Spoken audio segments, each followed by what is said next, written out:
if I knew this before, I would have preferred at times not to be footballer and spend more time with my dad, for example. Every single day I was home crying on my own. And people, no one knew about it, even not my family. I don't even know how I was playing on the pitch, honestly. Like, at times I was on the pitch, no joke, like, and I had flashback of my dad. And I was completely out of the game, you know, like the time I was almost alcoholic. For me it was incredible because obviously it was my first promotion. The fact that one season before, like, it was the one of the biggest drama in football. Right, Antony, firstly, thank you very much for coming down here to do this podcast today. No problem. We're going to start off with the journey before you just signed for Leicester. Would you like to talk us through that? Yeah, no, obviously I was 17 when I started my career, so the club where I was, Guingamp, was getting relegated from a championship in France to the Ligue 1. So it was obviously the perfect time for me and perfect opportunity for me to get through to the professional level, and I signed my first professional contract. Then that season I didn't really play too much because obviously I was 17 and the team was trying to get back promoted like to the championship. So we managed to do it. So it was good in terms of this because my first ever professional season obviously ended up with a promotion already to the championship. But to be honest, I didn't play too much game, and obviously I had a great support from my dad, my family and stuff to keep going, and that I was young and the game time will come, and we got promoted to the championship. Then obviously did the pre-season with the first team, and then the first good few games I didn't play either. From the league must have started probably end of July or the beginning of August until November. I didn't really play. I was just coming on all the time. Then, you know, it started like obviously to get tough because I was asking myself when I was gonna get my career like to kick on, and in November actually we played. This was probably one of the biggest. How do you say that? Like derby? No, the biggest what probably changed like. Like my career, the biggest moments, the biggest like moment of my career to start like to get on, to kick on, and we played Lens away, you know, and Lens is the club where I was there in the academy from 8 to 13 years old, and they sacked me back in the day because they said obviously you're too small and you won't make it and blah blah. And the manager that I had in that moment to Guingamp, he said to me, he came before the game and he said, listen, tomorrow I'm going to give you your first start because I think overall you deserve it. You work really hard in training and stuff, and you've been really patient. You've been quite unlucky because our results were really good, and obviously you're still young and stuff. So I'll try to manage you as much as I could. So obviously he said, but tomorrow I want you like to start the game, and because I know it's important game for you. It's almost where I'm from also, like it's like 45 minutes from where I'm from in France. So he said, I know all your family will be there, and I can't wait for you like to start, and I know you're gonna be super excited like to show them like what you're on about now. And obviously you got sacked from them like not even 5 years ago, and they said that you will never gonna make it. So I was surprised, and I was in the same time really excited, you know, because it was the day before. I was preparing myself like really much, like in case I was starting this game, and I didn't expect it at all. I thought like I would have been on the bench as the previous games that since we started the season. But then I obviously straight away called my dad, my family, and said, listen, it's amazing because you're actually next door, and I know you are coming tomorrow, so I have something to tell you. It's gonna be my first start tomorrow, blah blah.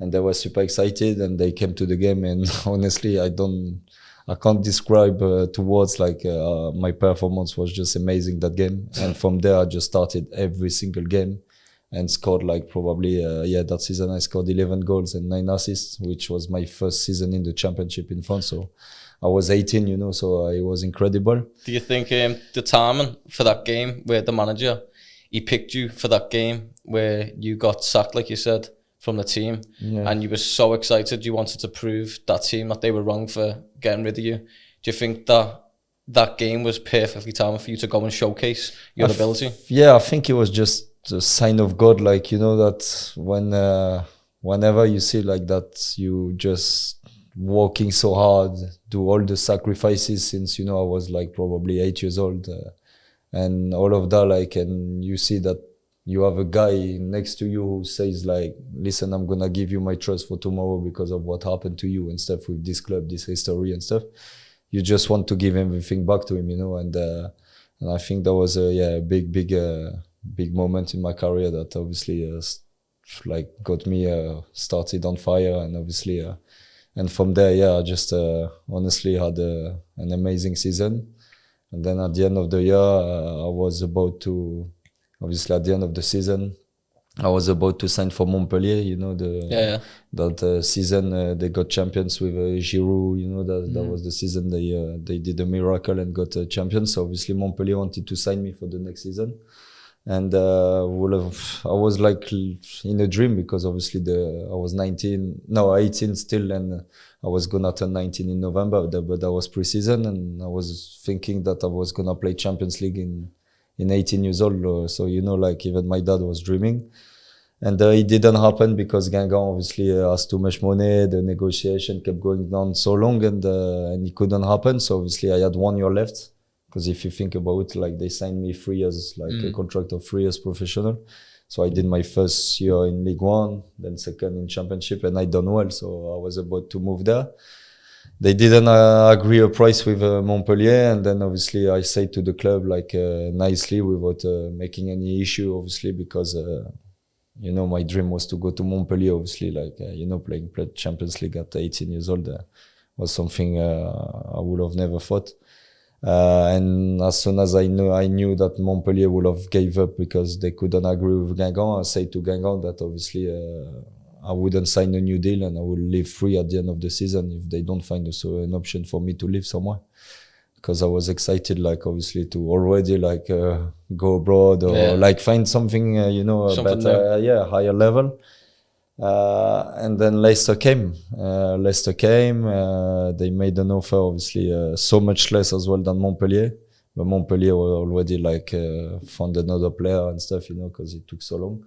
So Leicester came, and I'm not gonna lie, you know, as much as obviously now I can say this because I've been here 10 years, but you didn't know who Leicester was. Yeah, I always dreamt to play in England. You know, since I'm young, this was my dream, my absolute dream. Like I was always saying to my dad, if I play one day in England, I've done like, you know, like my dream is achieved, like I achieved my goals. But I didn't know about Leicester at all. Like, you know, it's not a club, obviously, back in the day. Like if you think 10 years later, like you wouldn't know Leicester too much if you're in France and stuff. So I was like a bit worried, you know, like that that's the word. Like I was a bit worried where I'm gonna land, like how is the club, like.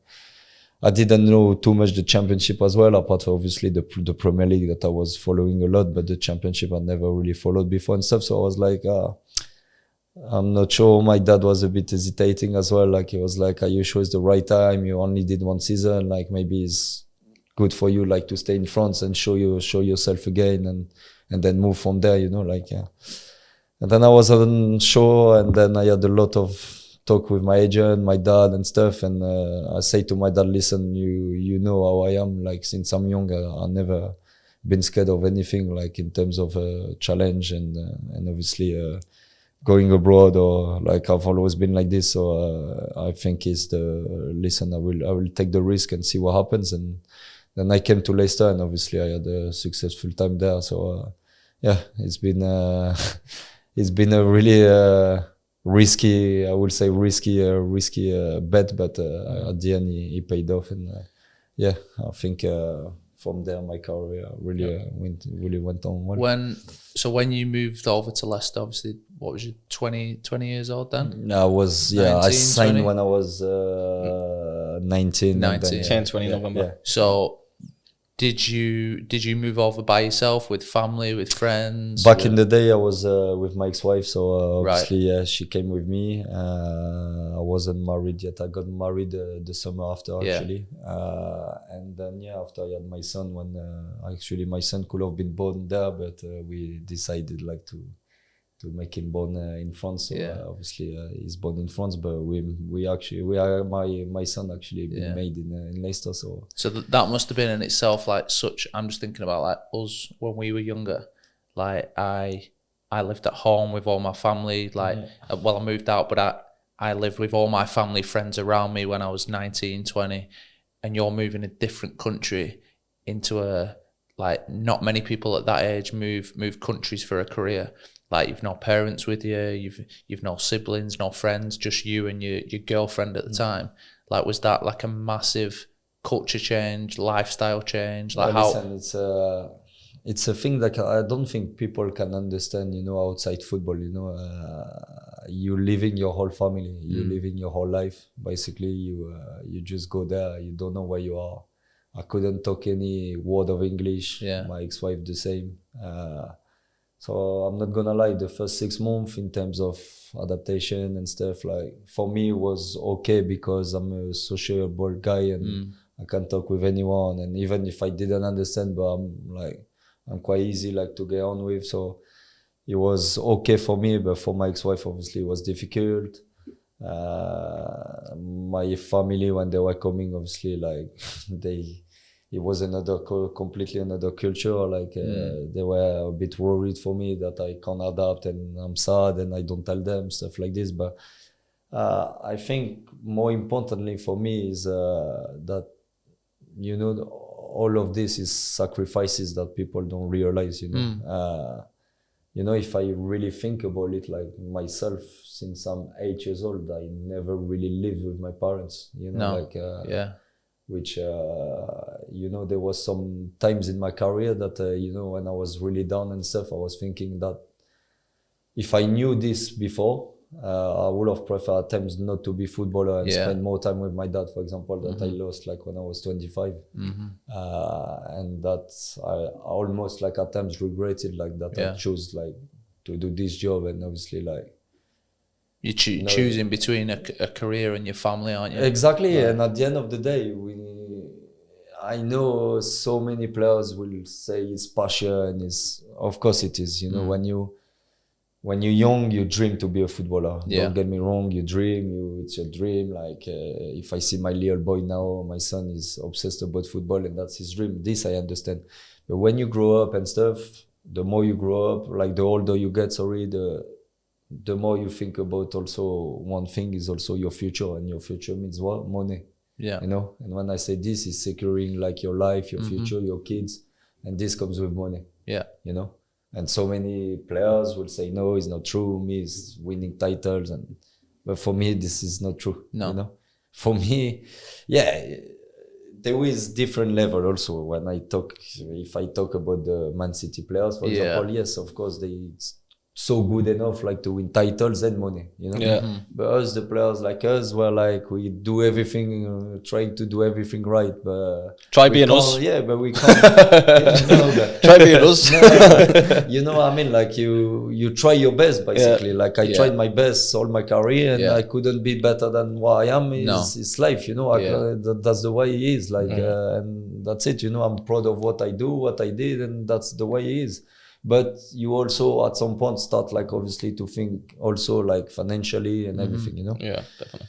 But if I take my side, for example, myself, like there was some times in my career where I was calling my family and almost saying that I regret so much like that I've chosen like this job, because if I knew my dad would have died when I was 25, I promise you, I would have almost said like, no, I'm going back to France, work as a normal person, and be with my dad every day until like, But obviously, you don't know those things. That's life, and it happens. But that's those things that people don't realize outside football. That at times what we're going through, the sacrifices we've done, everything since we really young.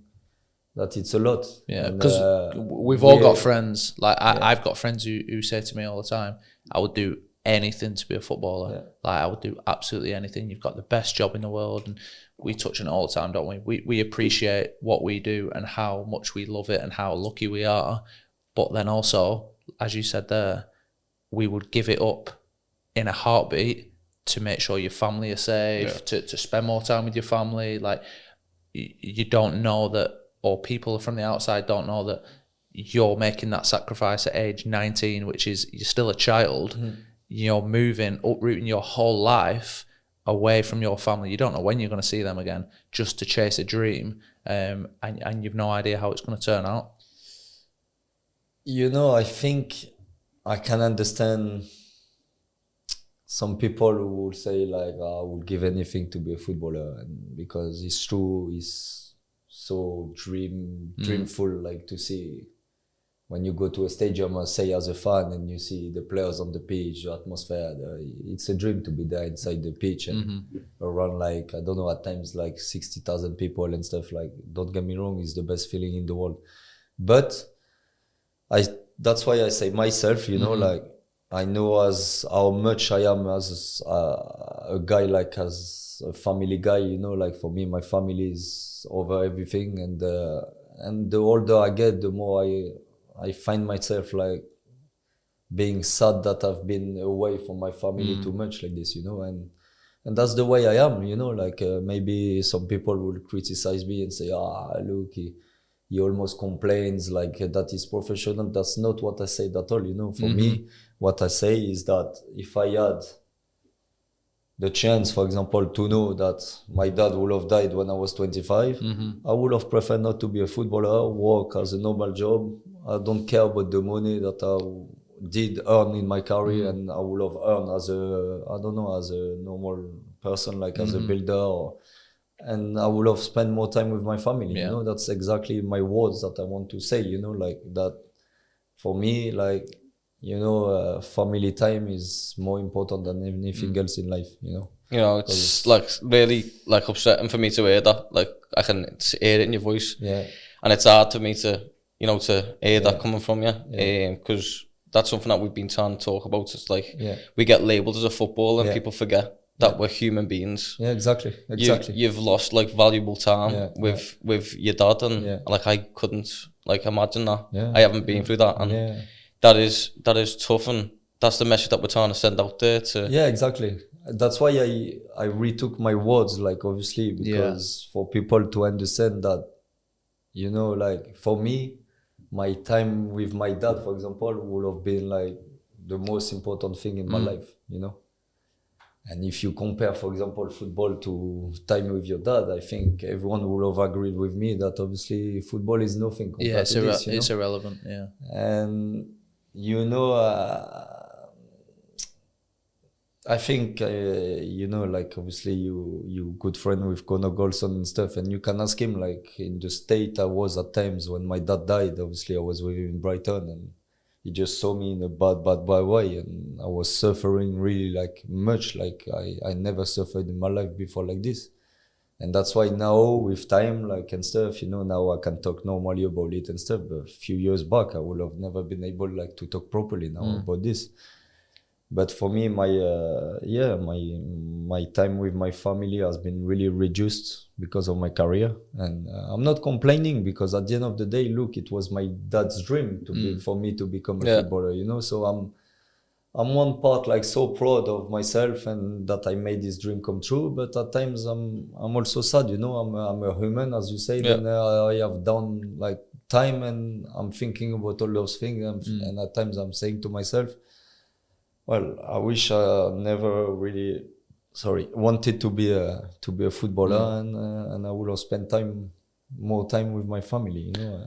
And it's the same with my kids at the moment, you know. I have 2 kids, and my time is really, at times I'm thinking, I promise you, at times to like, when it's gonna end up, because like I don't almost see my kids, you know, like and I have obviously good people around me that I've been lucky all my career, like to have good people around me also that help me and obviously call me and say, listen, Ant, like, look, all those sacrifices you do, it's for them. Yeah. So like, don't worry, they will never forget this and stuff. And those words obviously helped me like going through this, you know. But it's tough, you know, it's tough. And people don't know this. People see you on the pitch having a bad game and they will go on Twitter and say, oh, who is this Antony Knockaert? This shit. Yeah, but it's easy to talk, my friend. But if you were going through half of what I've been through in my life, they don't understand. I would love to see how you will be on the pitch. You know? And in your job, going like turning up for training the next day, or not seeing your kids for however long. And there was a period in my life, I'm not gonna lie, like probably 2-3 seasons in a row where like every single day I was home crying on my own, and people, no one knew about it, even not my family. No. Until I say this now, and none of my family didn't even know. No. Some of them didn't even know, and I was in a bad way. But I kept going because of my kids, because of my mom. She's alone now without my dad. You can't just give up, you know. And I'm not judging the people who give up. Yeah. Because you don't know what they're going through themselves. You understand? Everyone's different. You understand? Yeah. But me, I have also, I think, a strong mental that helped me also. And also, as I said, like good people around me who always try, like obviously, when I tell them the minimum, you know, because at times, like obviously, I tell them that I miss my kids, stuff like this, but I will never tell them back in the day that I was really suffering, you know, because I know my mom, for example, will have been worried, like stuff like this, and I didn't want this. So, do you find it hard to speak to your mum because you don't want your mum to worry? You've said the same, haven't you? Most of the time, like my mom didn't know anything about me. I mean, in terms of my suffering and my suffering times and like she didn't know anything. When did you find the person that you could speak to and feel comfortable? Brighton, I think, helped me a lot back in the day. Well, right now, I think I'm in a good way again.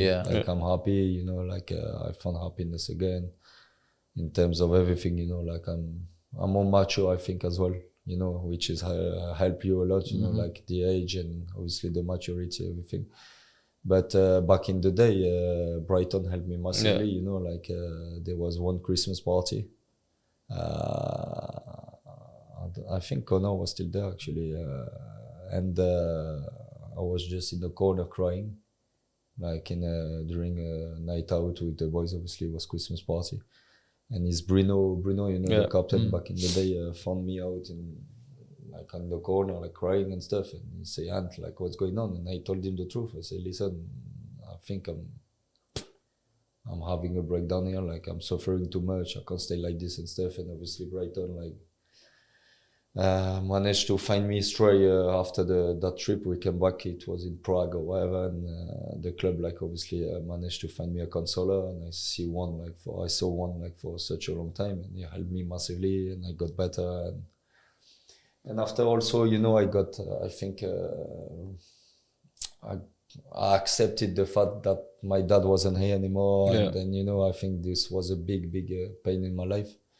And it took really long time for me to, how do you say this, to grieve. Grieve, yeah. And yeah, until I wasn't really completely done with it, I think it's been a really terrible problem to my life. But after, you know, like people was always telling me this back in the day, that time, obviously, time like will clean everything. But when you're going through this, you obviously don't understand. You say, what time? Like, how long I will suffer like this? Because it was already like 1 or 2 years I was in a bad way. But then now, that like it's 6 years ago, that 6 years after, I can say, like time really clean things. But and I'm so much better now, you know, like I'm in a good way, and it's all in the past. But all to resume this, I think for me, it's people don't actually realize what players can go through, you know. It's actually ridiculous, and all they do is go to the stadium and batter the players in terms of either performance or of the opponent fans, but I think they should think twice, you know, before they go to the stadium, before they put comments in and stuff. That obviously some players they don't know what some players are going through.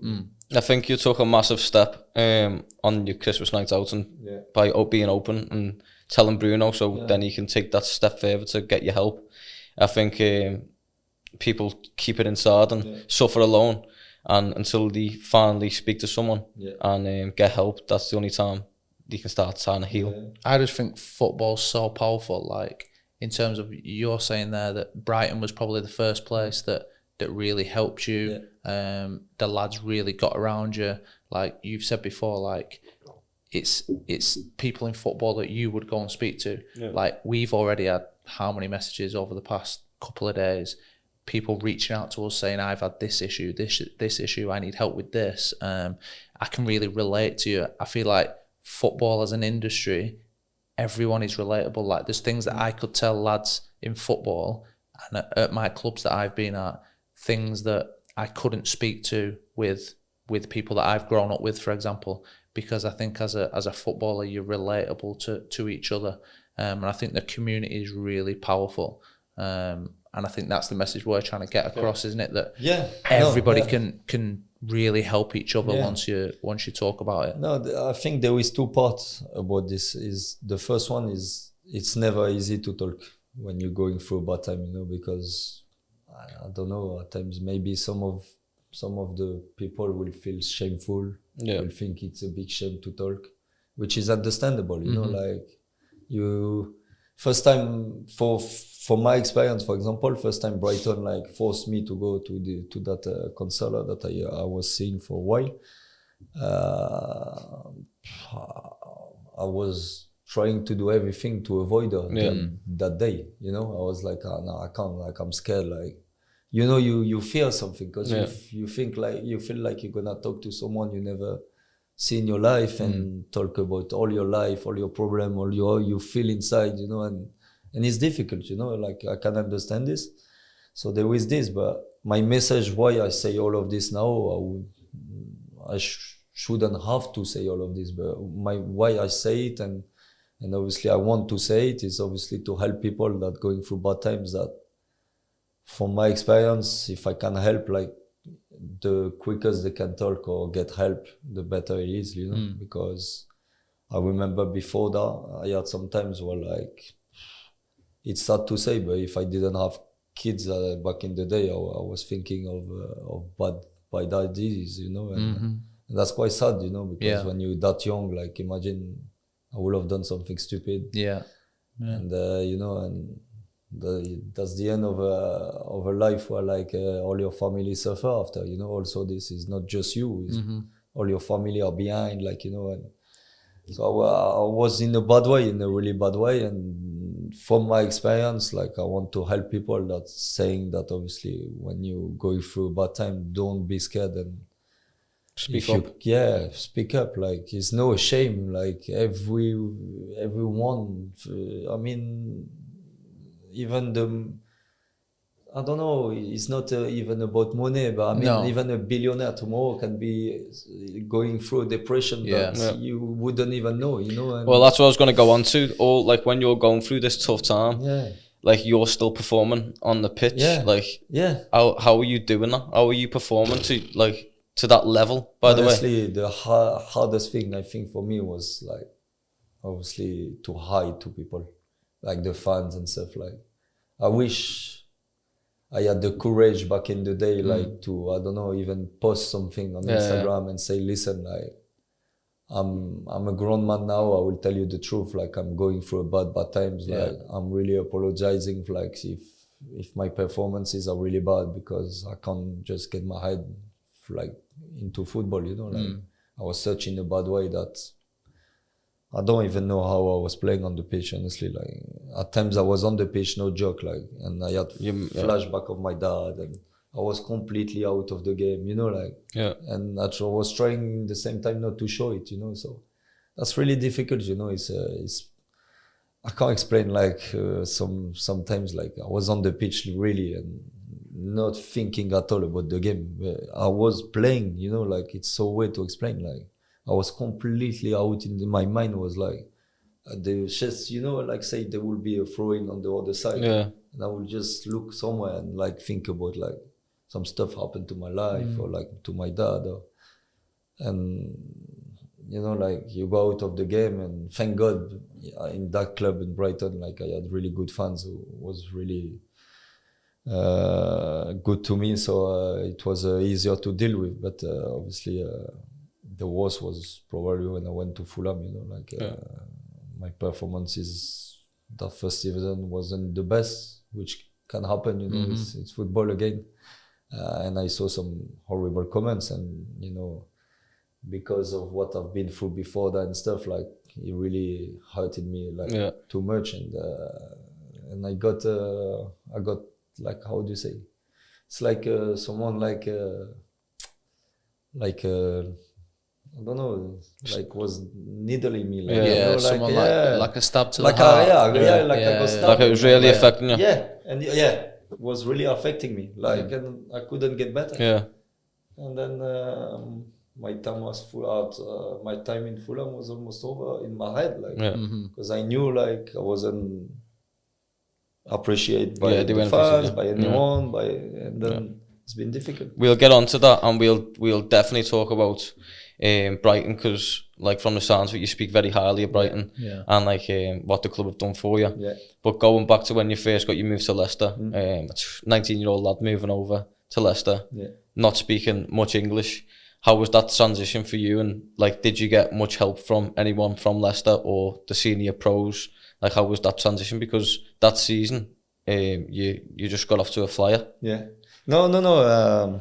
My first season in Leicester has been fantastic. I think even the fact that I wasn't talking English and stuff, I could feel the boys and the club and all the people around wanted to help me, to be nice to me. You know, you feel it, you know, like, I think you've been through this, guys, like when you go into a new environment, like a new dressing room and stuff, you feel if the vibe is good, if the environment is a bit weird. It felt like a family. Yeah, exactly. And I felt this, you know, I felt like, this is a good club, like despite the fact that I don't speak English and stuff like this. So I felt straight away myself, and obviously, you know, going to Leicester, like I think the stadium is really good, you know, for me. So it's a good stadium. Like for me, it was something like, you know, make me dream a little bit, you know, like I was like in a movie, you know. So that's why I think also helped me, like obviously to be good on the pitch, and obviously after that, like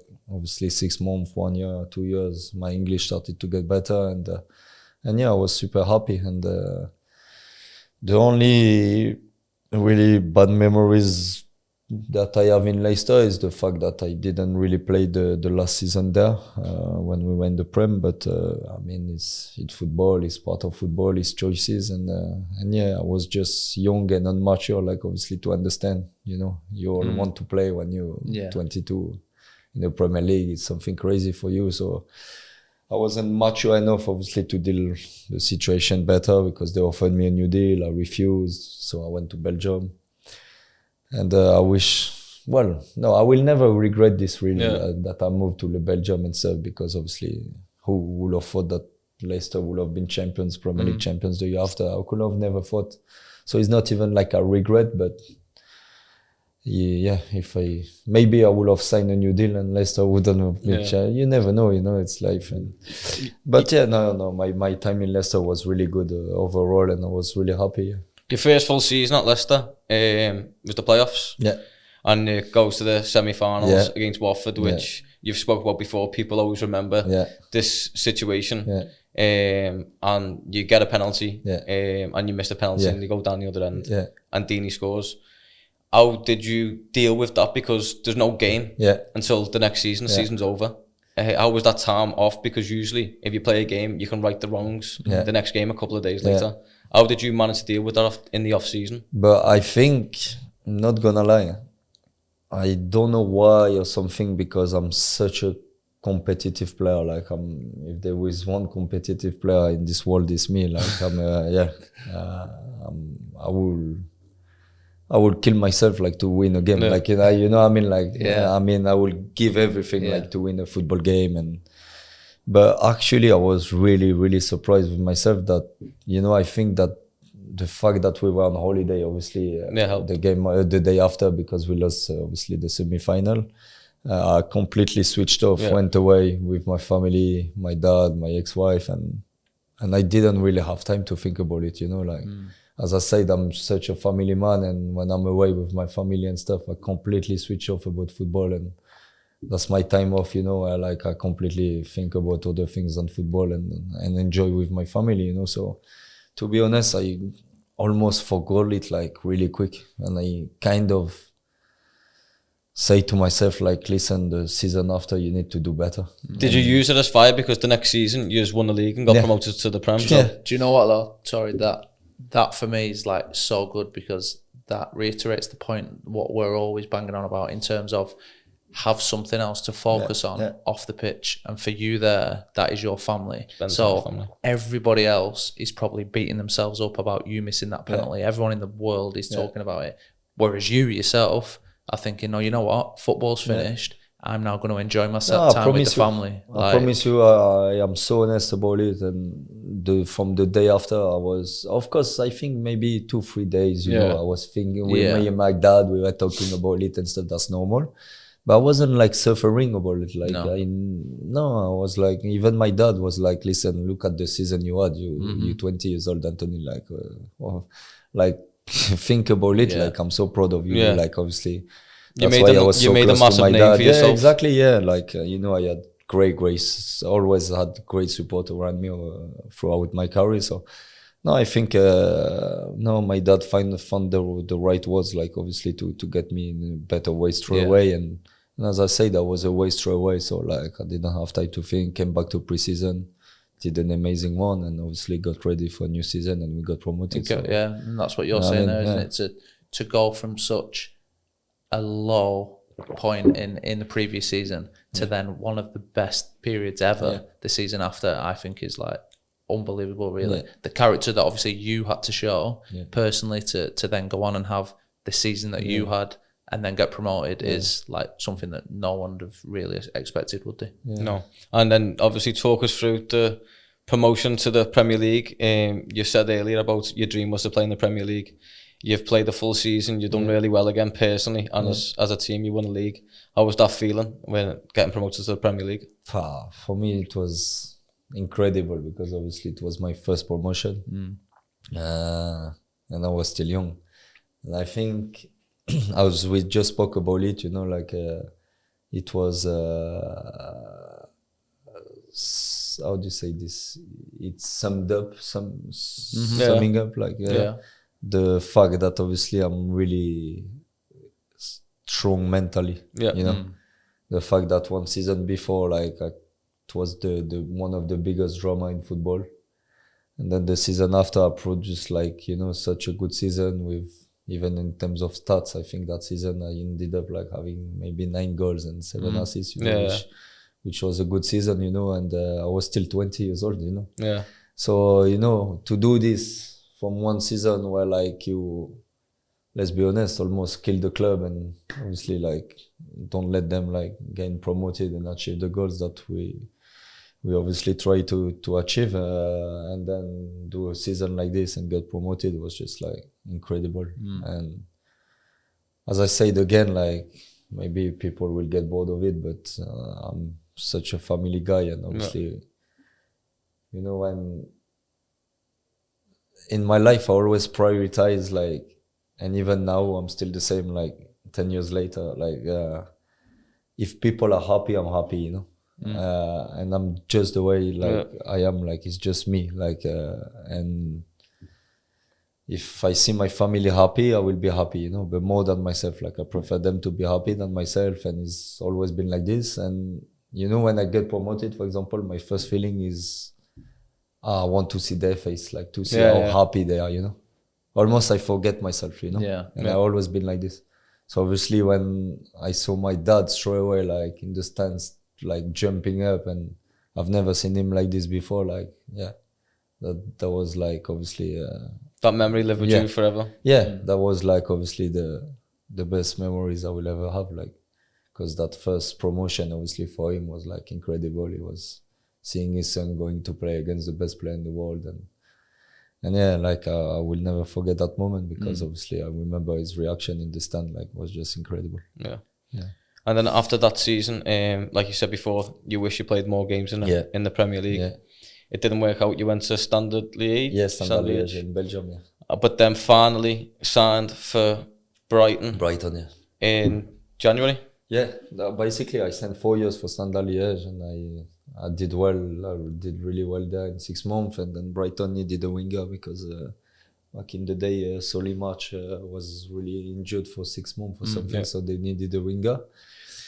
And the owner obviously said to my agent that they were following me since already Leicester and stuff, but like 2-3 years before. So obviously, like, it was the perfect time for them, like, to buy me. And then again, like, for me, like, I almost regretted like going to Belgium and leaving England, because I realized, like, obviously how good is the English football, like, and straight away, there was no way that I wasn't going back to England. So obviously, when I arrived again, I went to Brighton, but again, I didn't know about the training ground, about the stadium, like, you know. Actually, the stadium I knew because I played there with Leicester. But, you know, for me, it was, again, something new. Like, I left Leicester, but I still don't really know where is Brighton in terms of, like, location. Sure, yeah, exactly. So I was just taking kind of a risk again, you know, like going back. And, you know, my ex-wife couldn't believe, because obviously in Standard Liège we were close to home and stuff. So she was like, nah, we're going back to England and stuff. So that, again, that sacrifices that obviously you need to take. And I went back, and I mean, Brighton is Brighton in my heart. It will forever be the best club that I've been in, and obviously the club that I will always have a special place in my heart. And do you think that's because of the football that you played there, or mainly, as you touched on before, like the support that they gave you through probably the toughest time of your life? Well, I think overall is everything. Yeah. I actually can't say a bad word about Brighton, honestly. Forget my time there in terms of football. Like, I know I had like such a good time there in terms of football, but I mean, I hope you will have the chance to get Knockaert, and if he has got the chance to tell you how good is this club, it's just incredible, you know, like, you feel like a family. The training ground is obviously incredible. You almost don't want to go home. People are amazing. The city is just also incredible to live, you know, for family time. Like, it's incredible. And I think it's just overall like such an amazing place to be. And obviously you really feel yourself there. And, Antony, you know what always sticks out to me regarding, you just said there about, it's like a family. Your father's funeral in France, and the team fly over to France, and it was, you didn't know, I think you knew that Bruno was going with the manager, but then the team were there. I've just got goosebumps as I said that. Like, how was that? Like, obviously it was such a tough time for you, but to see all your teammates there supporting you. You know what I just said about the club, I think it sums up the club. Like, you know, when I lost my dad, it was I think on the first day. Yeah, it was the first day, and obviously it takes the boys saying like, lads, it's over, blah blah and stuff, and the funeral was Tuesday after. So I don't know, like, I could have never ever imagined this, you know, like, obviously I didn't know anything about like what was going on. The gaffer obviously has been sensational, and it was Chris Hookton, and back in the day he told me just after it happened, he said, "Ant, if you need 1 month, 2 months, 3 months to stay in France, stay. Just do what you want, please. I know it's obviously the toughest time in your life, because we know the relationship you had with your dad and stuff like this."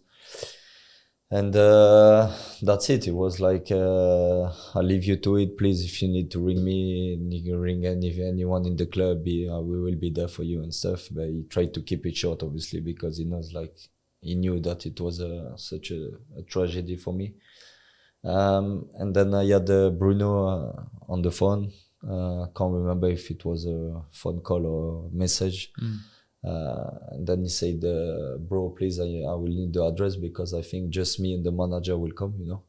And you know, my head was completely obviously gone and stuff. So I sent him the address. I can't even remember, maybe of my house. So can't even remember.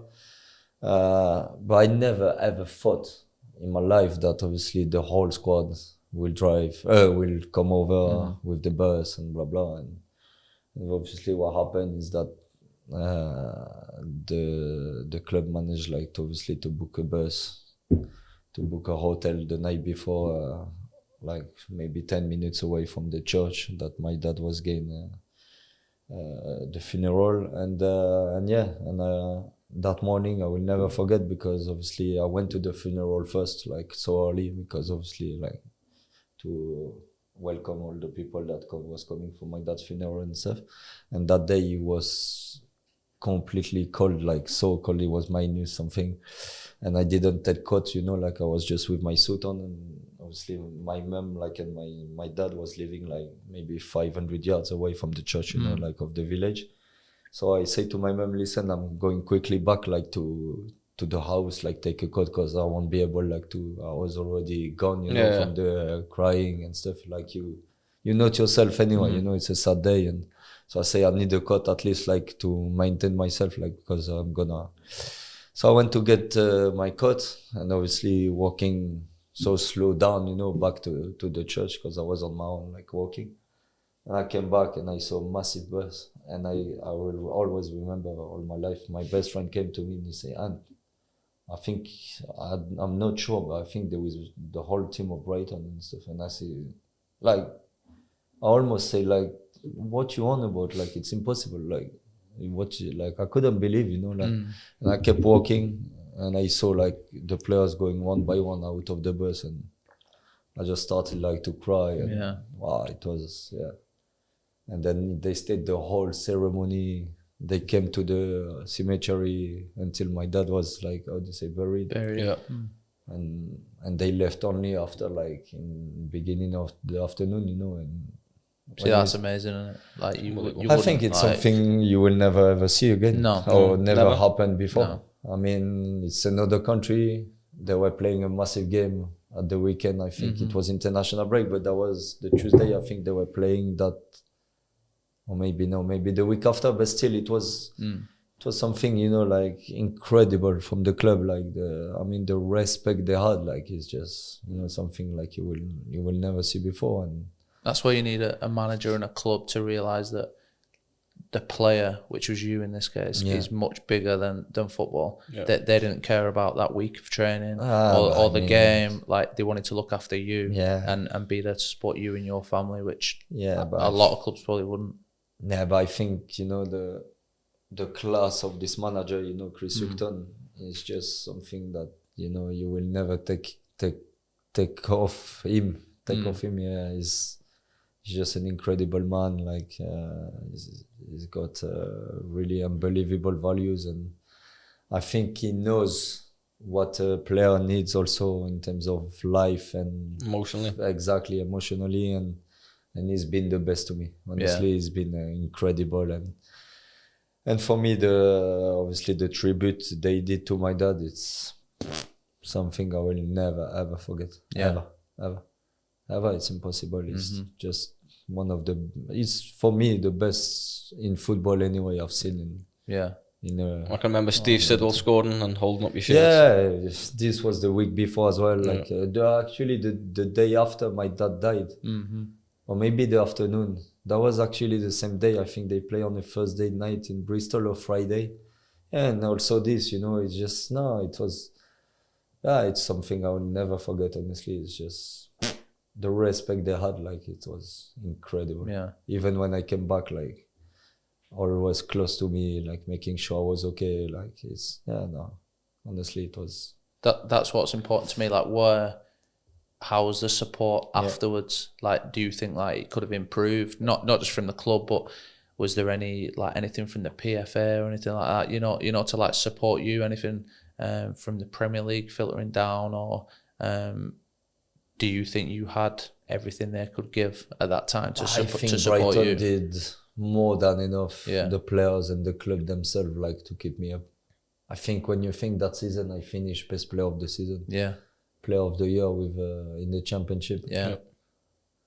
I think without the boys and the club, I wouldn't have done this. No. Impossible, honestly. Yeah. I know at times it's like a thing to say, without the players, but I promise you that season without them, I would have never done it.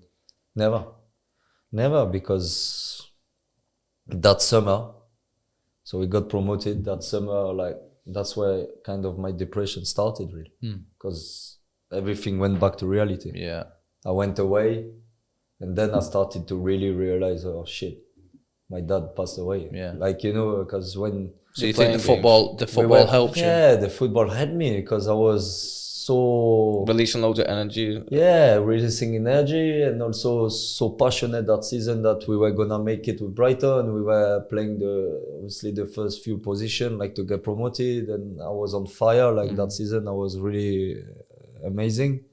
And it helped me like keeping going. And as I say, like the boys was incredible to me. Like I could feel love, you know, like, and you know, I'm such a guy like this that, you know, as soon as I feel loved, like I give my love back to you, and you know, like as I said, they gave everything to me, and also on the pitch they were saying to me like, Ant, like if you do well, we will do well, you know, like they managed to keep me up, like to keep my mental like health like really good, and I didn't have time to think about it. And as I said, I finished player of the season, we got promoted.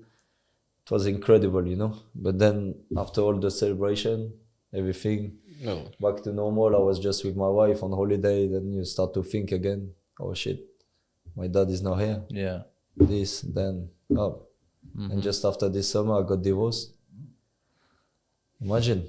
Yeah. And obviously, when you get promoted, the first person you probably want to speak to or my dad, ring is your dad. But it was kind of okay because I still had all my family there. Obviously, with the boys, we went away. We had a trip away to Vegas. Came back, we had the parade. So all those time was still busy. Okay, manageable. Like you were busy. I was busy and don't really had time to think because, to be honest, we were partying, like obviously celebrating like an amazing achievement for Brighton, you know, which never happened in the elite, you know, like before. So and as I said, the group was just so close to each other, like we loved each other so much. So we were like, you know, I didn't have time to think about it. You know, I was always with the boy. Like it was incredible, like party time, like, you know, celebrating like the good moments. But it's then after this, the parade finish, and this is obviously the gaffer and the club say, okay, you're on holidays now from that day to that date, and that's when like really hyped me up like that. I realized, oh shit, there's nothing to do. I'm on holidays, you know, and then you start thinking because you got so much time to think. Yeah, you start thinking, and that's where like I started really to struggle. And then obviously after the summer I got divorced, and then do you think do you think that played any part, obviously, in the divorce and stuff like that? Like the way you were feeling, like you personally? Because I wasn't myself anymore. I wasn't the same to Mike's wife towards the end. I was a sad guy, like, you know, and it was tough also back in the day because, you know, she couldn't talk English. She was there in England, not seeing the family, everything, you know, you need also like to recognize this. So obviously like I understand that now, but back in the day, it was too difficult. So that's another thing as well that I see a lot of people speaking about, like the sacrifices not only of you, but you've done but the wives, of course, people don't realize this. The children that move schools around the country, the whole sacrifice of the football career, which probably with other careers, your wife isn't moving around the country, your children aren't moving schools. No. It's a lot for them to go through. Exactly. Which ultimately they choose to do, to be with you and let you follow your dreams. Exactly. So I think that is such a part of football which is overlooked. Yeah. You know, when you're going through the breakup and you have the divorce, does your son go back to France? Yeah. So then this is another... And this, I think, was also one of the biggest struggle I had, you know, because she went back to France, and then I really find myself alone. Lonely. And it's not just this, it's after training, I used to see my son running at the door, Papa, like, and then that's it. not my dad, not my son, the two person I love the most in the world, like. And then that's it. Like that was the completely downhill. Like for 2 years, I was completely. Was this when you was at your lowest? Yeah, I think 6 months after that, like it started from there, and then I saw myself going worse and worse and worse and worse. And worse. What are your coping mechanisms? What are you doing to try and get through this? Are you going out? Are you partying, or you try and get yourself through this? There was a time I was almost alcoholic. Yeah. Yeah, if I'm honest. You were trying to drink your pain? Yeah, yeah. I felt like the drink was forgetting my problems. But it was not really, because you wake up in the morning and you realize that it's even worse. Because you wake up, you feel horrendous. Then you just realize the life is the same. You're not going through out your problems, you know, like it's not helping you. So obviously I managed to get out all of this, but you know, it's bad times that obviously, again, I'm not scared to say it, because obviously I don't want people who will get through depression or something that they start to drink and stuff, because it's not the solution. No. Clearly not. When did you start getting better? Did you start speaking to someone? Did you start getting help? So obviously Christmas came in December. Yeah. And that's when Bruno found me out in the corner, and yeah, obviously the club started to make sure I was seeing someone. And I saw that lady for a good couple of months. And I started to feel better and stuff, then went to Fulham the season after. And my first season at Fulham, obviously we got promoted and stuff, but wasn't the best one. To be honest, I had kind of an injury beginning of the season, and they made me play through it. You know, they asked me like to play and stuff, because they were saying they need me and stuff, and so I was carry on playing, but I was suffering too much for a good 6 weeks, and I think it killed my confidence. Obviously I was playing, but not in my 100%. So obviously, like, you're not yourself. And then my performance were not really good, and then I started to, like an idiot, to read the messages from the fans. We bought him 10 million. All the comments the bad comments that you could read, and that I should have never done this, because that's not even me. Like, I've never really done this. Even now, I don't even look like what's happened or what's going on about me. And then I don't know why. I just did, and it kills me. Like, affected me so much. And then again, this is a thing like no one knows. But again, in Fulham, then I started to almost like go back to my depression. You know? And no one knew apart my best friend, who was obviously trying to help me, but you will never find the words that a professional would.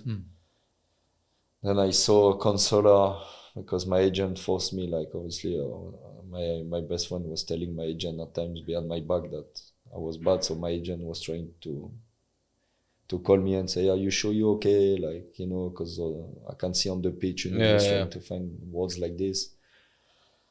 And he managed, like, obviously to force me to go a few times to counselor, but I wasn't enough, because I felt like I had enough, you know, like, you know, I didn't want to say to myself, like, okay, you really back there, you need to go again. Like, you know, I wanted to be strong myself and say, listen, I will get through this myself, you know.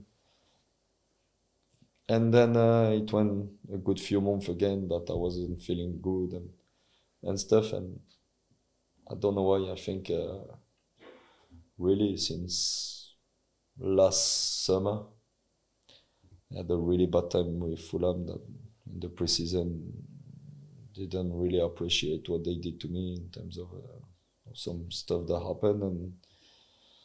And I went to Volos in Greece, as you saw, in September. And then for the first time maybe in my life, I was completely alone at home. I mean, because I used to, the last few years, live with my best friend, like some friends. So I was never alone, really, you know. And I went to Volos, and I was on my own, and I don't know, completely completely changed me. I think he calmed me down. I'm so much more relaxed. I'm happy. So you think that helped you? Yeah. I think so. Yeah. Yeah. To be honest, after 1 or 2 weeks there, I knew that I was gonna be alone. I was a bit worried. I was like, maybe after 1 month or 2, I will be really bored and sad. But really helped me. And right now in time, even right now that we're talking, I feel the most happy I've been probably the last 6 years. Wow. Yeah. Wow.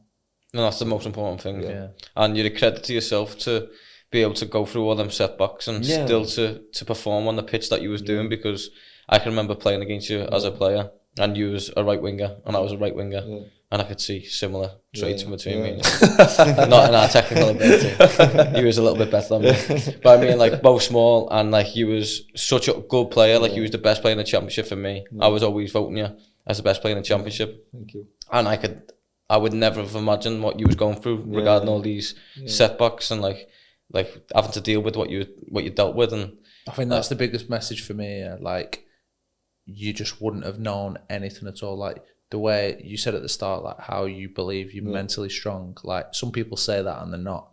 Whereas for you to still perform the way you have, go through setback after setback, whether it's on the pitch or off the pitch, and still perform the way you have, I think is like amazing. You had 3 promotions to the Premier League. 4. 4? Yeah. Your career is amazing, and like, to do that with having to deal with what you've done, it's unbelievable. No, I mean, I think it's true overall. I've been through a lot. If you think about it, also when I started my career in Guingamp, my first, maybe you don't know this, but my first professional friendly game. So I signed professional, obviously pre-season. But the first game of pre-season, my dad called me and one of my brother died. He was 28, so I was 17. So this was the first bid. Then obviously my dad, when I was 25, got divorced, and then he carried on, and I was talking about this like with my uncle, like actually a few weeks ago, and he said, Ant, like, I actually don't understand, which is good, but how strong you are as a person, honestly, because when you think about it, from when you started your career, until now, it's never really stopped for you, like against you, like that something happened like every 2 years, or And I say, listen, now I think with maturity, I don't know, I don't recognize myself at the moment. Like, I mean, such a good way. In a good way. And I think that's...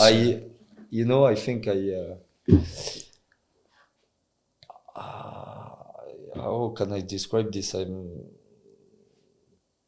I put everything into perspective now. Yeah. I always think now there is worse thing than what can happen to you. And we spoke about that before, didn't we? In terms of in Turkey yesterday, for example, like such a tragedy. Like there is kids that died. Like, and every day now I'm saying this to myself. I say, listen, if you play bad and fans like batter you, listen, it's just football. Yeah. If something this happened to you and stuff, there is worse than you. Like, I'm trying to think like this, and it works at the moment. It does work, yeah.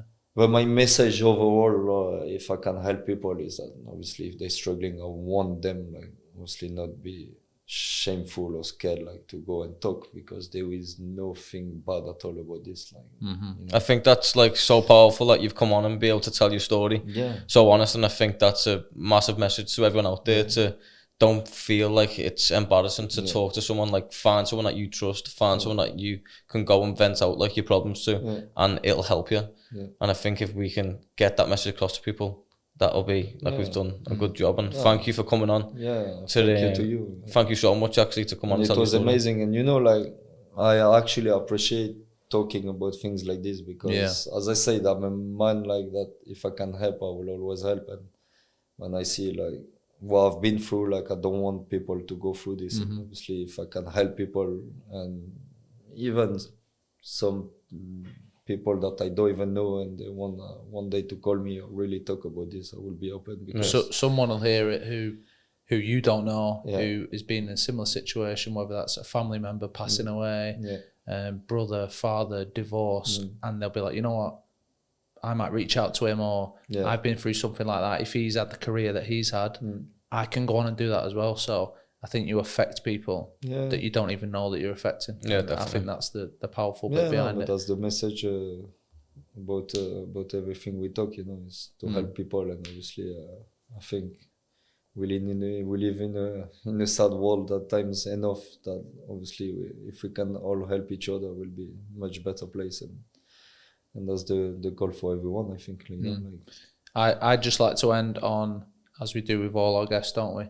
Your biggest high in football. So you've been through so much shit, which you've overcome and got through, which is unbelievable.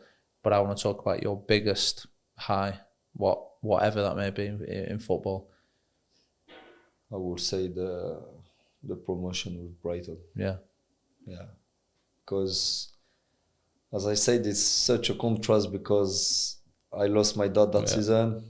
And then I managed to be player of the season and get the promotion.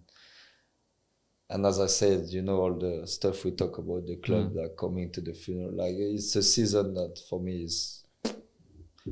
it's unbelievable in all the aspects, like even the sad ones and the good ones. You put them together, it's just something you could never think it will happen. You understand?